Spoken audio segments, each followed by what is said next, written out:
Ikraan Odawa Cigaal iyo Iqra Odawa Cigaal waa laba caruur ah oo ay wada dhashay hooyo Cadar Warsame Xasan waxay kala jiraan da'da 7 sano iyo 4 sano hase yeeshee nasiib darro ma ahan kuwa soconaya ama ismaamuli kara waana dhulyaal aan awood u lahayn xitaa in ay fariistaan hooyadan oo la dhiban xaaladda ay ubadkeedu ku sugan yihiin ayaa la martay goobo badan oo caafimaad mana jirto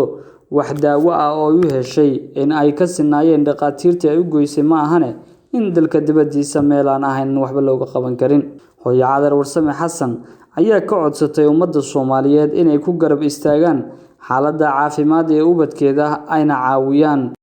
Cadar Warsame oo ilmaha xanuunsan haysata ilmahaas 3 ilmood bay ahaayeen way iga xanuunsadeen 3 gabdhood weeye 3da gabdhood mid 5 bilood bay ku xanuunsatay mid 6 bilood bay ku xanuunsatay mid 4 bilood bay ku xanuunsatay mid waa 8 jir bay ku dhimatay inta waan waday meel kasta waan geeyay dalka Soomaaliya meel kasta waan geeyay waxba waa looga qaban waayay midii kaleeto 7 sano jirta hadeer ay taala midii kaleeto 4 bilood ku xanuunsatay 4 sano jirta ayaduna way ag taala ayaguna kuwa hadeer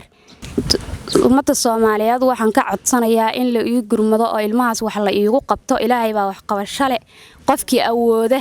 in wax la iigu qabto baan ummadda Soomaaliyeed ka codsanaya la tacaalida iyo xanuunkani haya labadan ubadka ah ee hooyo Cadar Warsame ay la taalo ama ay la rafaadsan tahay sida ay ugu heli daawo ayaa kuwa sugaya dhammaan ummadda Soomaaliyeed ee Islaamka